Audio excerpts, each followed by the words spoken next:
it is squash time. And how many of you out there have a lot of them, whether it be zucchini or the yellow crookneck or the round zucchinis? Who has a lot? Me. How do I store these? There's a couple different things that you can do. First one, take off any of the bruised areas or the areas that have been damaged from whatever the case might be. Now the next step, you're going to take the squash that you have and you're going to use a grater. You need a colander and a tea towel, and I'll show you why in just a few minutes. The way we're going to store it the first way, or the first method, is by grating it. I have two recipes that I specifically use grated zucchini, whether it be the yellow squash or zucchini, whatever squash you're going to be using.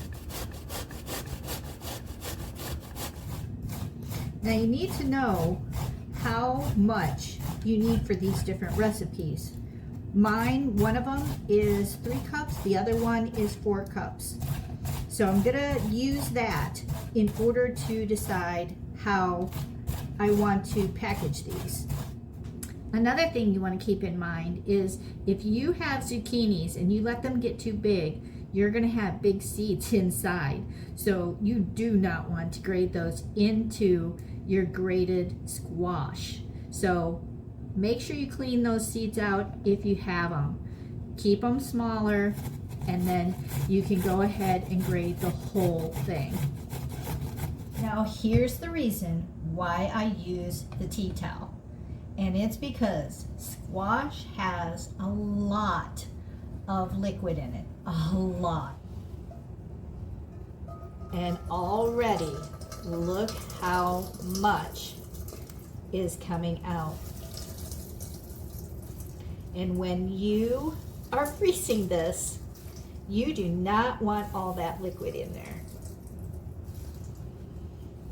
So we twist it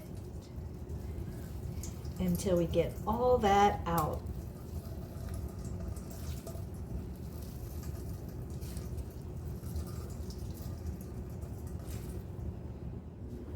Now we got all that liquid squeezed out of here. Look at the difference. Was I telling the truth? Look at all that water from those squash. Now that we got all that squeezed out, we need a couple bags for the freezer. I'm going to write on there zucchini, so I don't forget what was in there.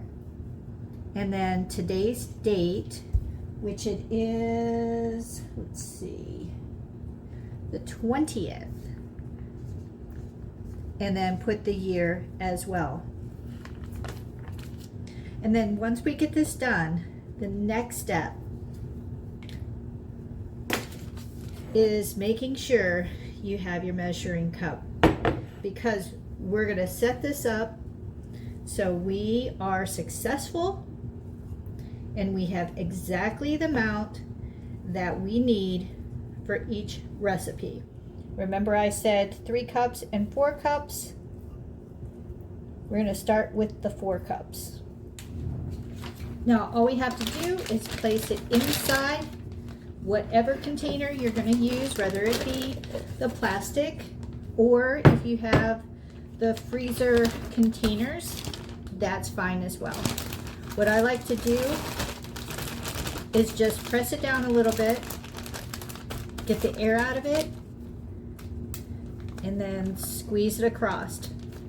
Now I know that these are going to stack up and fit nicely in the freezer. And one thing I forgot, which this is the whole point of doing this, is right on there 4 cups. That way when you're pulling it out for whatever recipe you're making, you got the right one and you don't have to worry about it. It can just go right into the recipe.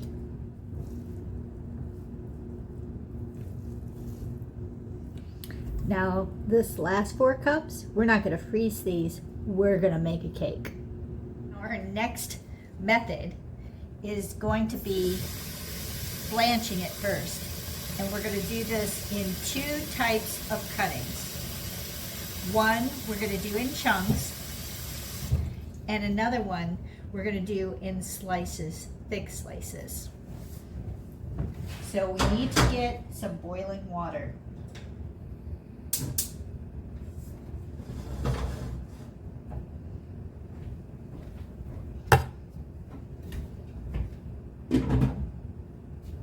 Once we got the boiling water, then I'm going to show you how to do this method. Now while that water is heating up, I got 2 trays ready, and I lined them with some paper towels. And the reason I lined it with paper towels is once it blanches and we take it out of that water, this is going to absorb the extra water before freezing. I got 2 of them because remember, we're going to be doing 1 in chunks and 1 in slices. And the most important thing is making sure that you cut the ends off of each one that you're using. You don't want to have any of those hard ends. Next, we're going to do chunks in this one. So the first thing I want to do is cut it down the middle. I want to take a look and see if there's any seeds. And there are, but they're not big seeds. These are just lightly developed. Let me turn this light on. Maybe that'll help you to see a little bit better. I don't have to worry about them. So now just flip them over and cut them evenly. The big thing with this method is getting all of them the same size. And why do you want to do that? Because for blanching, it's going to blanch all the same. It'll take the same amount of time. And then also, when you are freezing, it will take the same amount of time as well.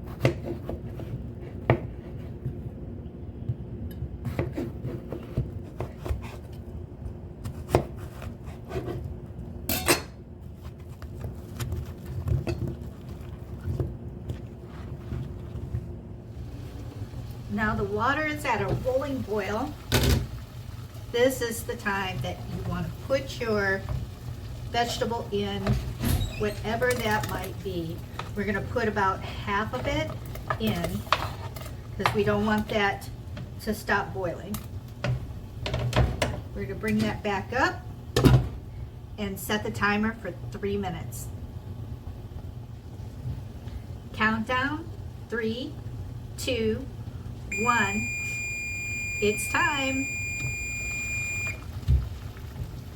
Use a slotted spoon or one like this to get it out. You want to try to get as much water off of it as possible.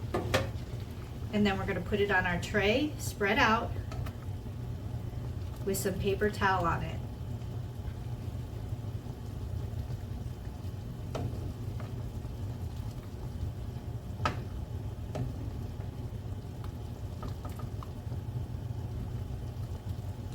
Time for the next load.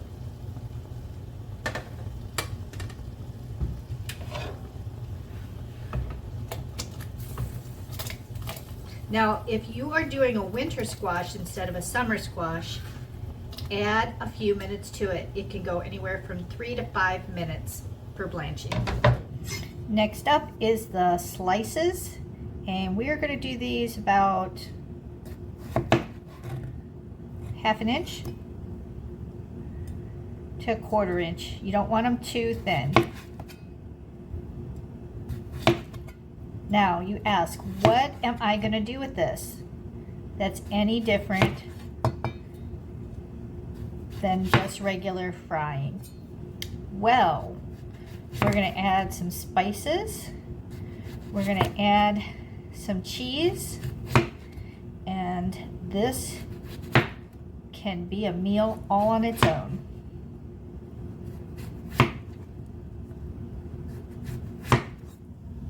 Now, since Tim does not eat any type of squash or zucchini, this is just going to be for me. So I do not need this much.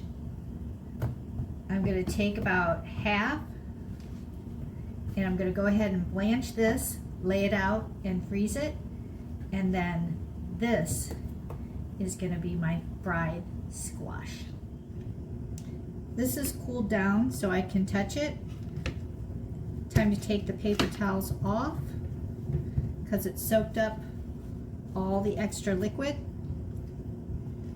And we're going to lay these out. Try to lay skin side down.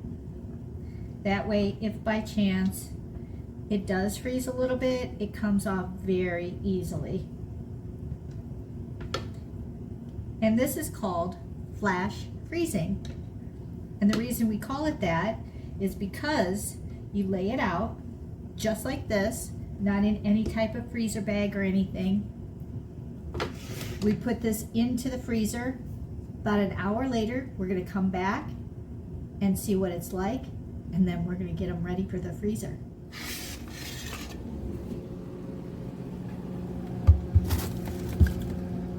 Okay, today we're going to fry up some zucchini for Tracy. She loves this stuff. So the first thing we're going to do is we're going to take our cast iron skillet.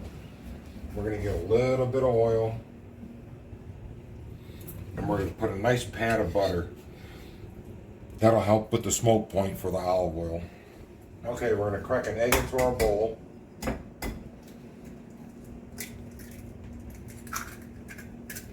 Throw the shell away. We don't need the shell. We're going to mix this egg up. All right, to our flour mixture, we're going to add some pepper. We're going to add some salt. And he never really measures anything. He just kind of adds it in. Add it in there. We're going to add some chili powder.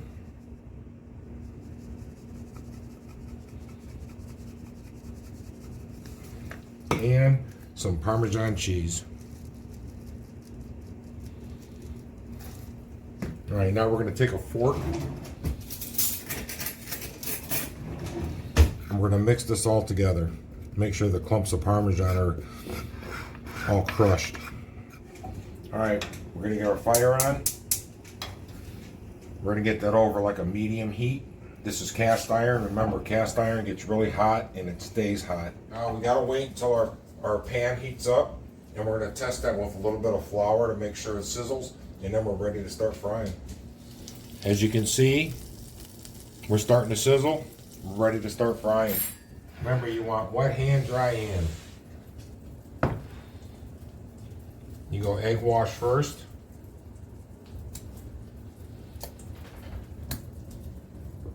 Go into your flour mixture, and you notice I'm only using one hand. I don't want both hands. I want to keep one hand dry. We're going to take that. It's going right to the skillet. Let's just keep going.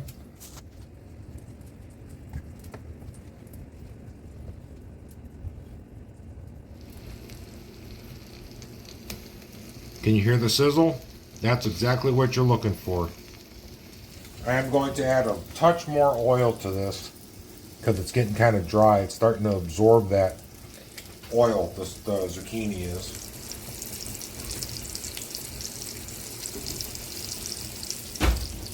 Now we just watch this and we'll wait for them to get golden brown on one side. We'll flip them over and do the other side. Let's take a look and see how we're doing. No, we're not there yet. Okay, let's give this one a flip. We're starting to develop some nice golden color on there. So let's get these flipped over.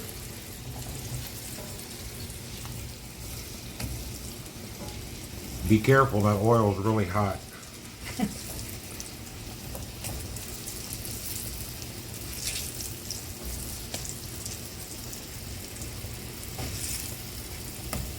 Look at that beautiful color on those zucchini.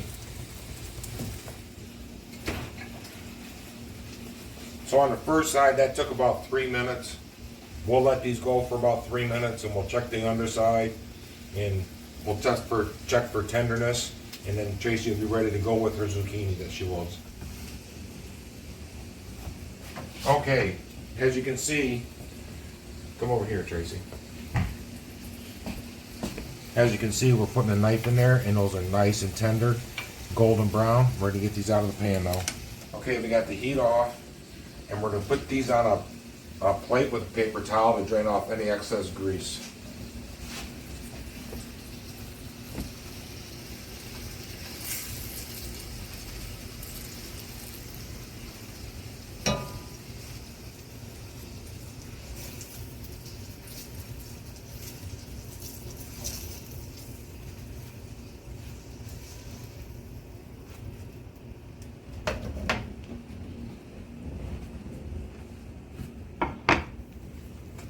How good do those look?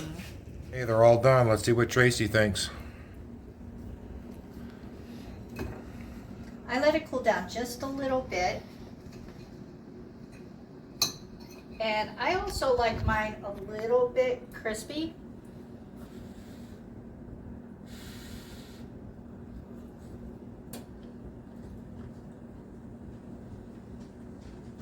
It's really good. You can taste all the flavors. You can even make this really spicy if you want to by maybe putting some crushed red peppers in it or cayenne or anything like that. Try this one. Even the kids are gonna love it. And I forgot, it's been an hour and this is partially frozen. So this is a time that now we're gonna put this into the bag for actual freezing. Now, this way, it's gonna stay separate and we can pull out any amount we want when we're ready to use it. Okay, after dinner, I'm gonna be showing you how to make a zucchini spice cake. I bet you can't wait. All right, let's get started on that cake. And the first thing we're gonna need is 3 cups of all-purpose flour.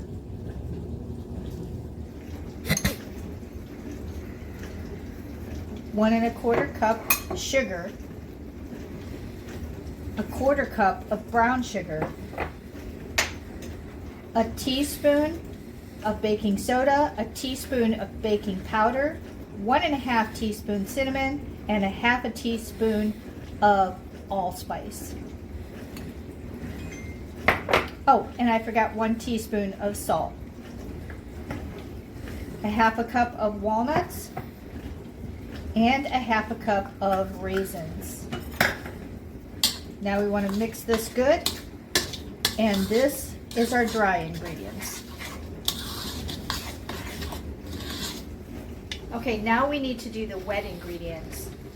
We're going to start off with 3 cups of grated squash. You can do zucchini or yellow, whatever you want. Then we're going to do 3 eggs. I'm going to go ahead and break them.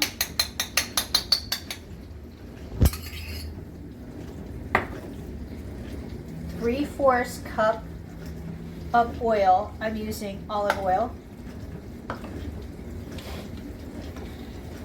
1/4 cup of melted butter. 1 1/2 teaspoons of vanilla.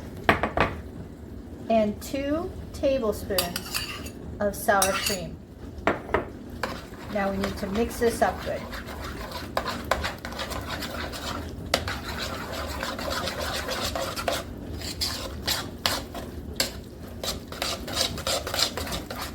Now we have our dry ingredients in one bowl, our wet ingredients in the other, and we're going to start adding our dry to our wet a little bit at a time.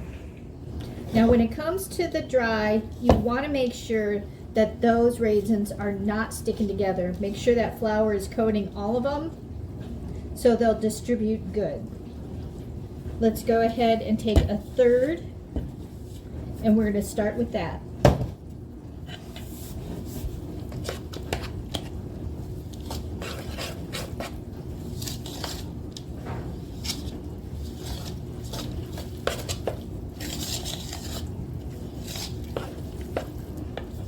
Another 1/3.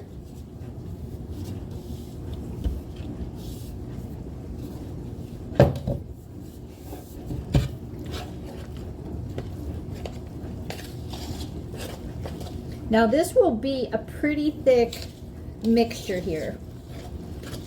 So it's not going to be real runny like some of the other cakes that maybe you have made.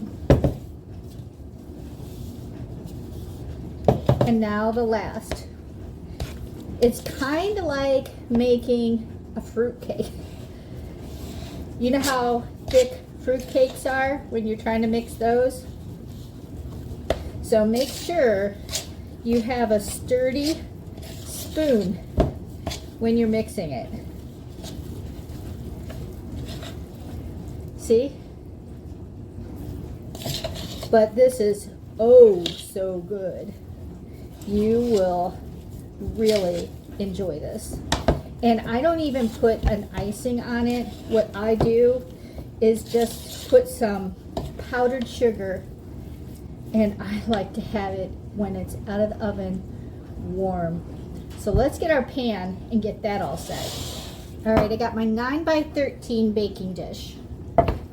You can do two things. You can put butter and flour and then put the mixture in, or you can just use a pan spray, which I'm going to do just to make this nice and easy.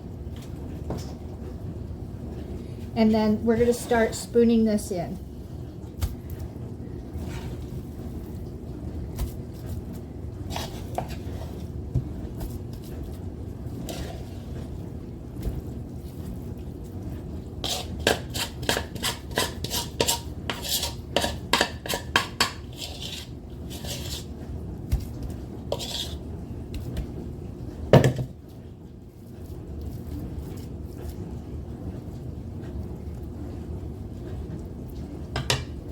And now we're going to spread this out.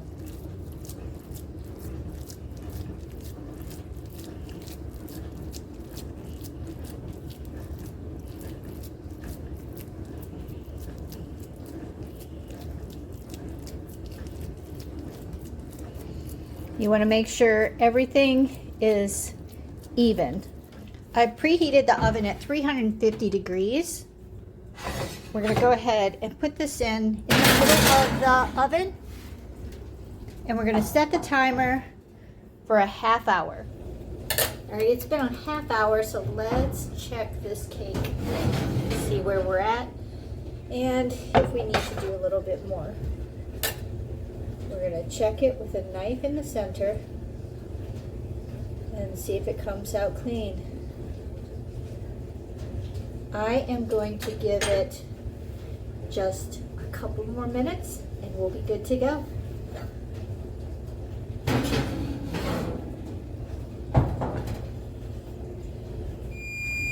We're all ready.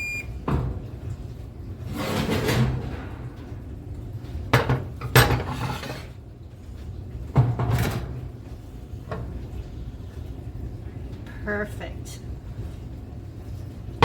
Let's go ahead and cut a little piece.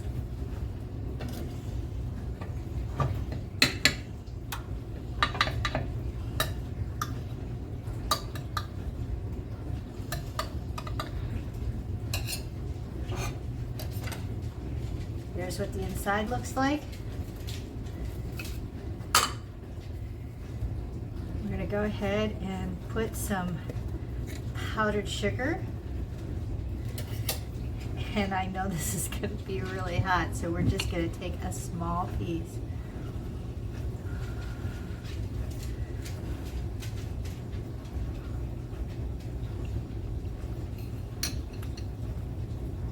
So flavorful, so moist, and for being such a heavy cake, it's actually very light.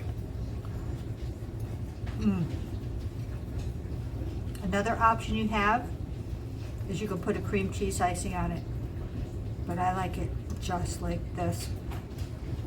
And these would be amazing put in a muffin pan. They are incredible. Try it. And I'm going to see you later. This wraps up Zucchini Day. Make sure and comment below and let me know what you think.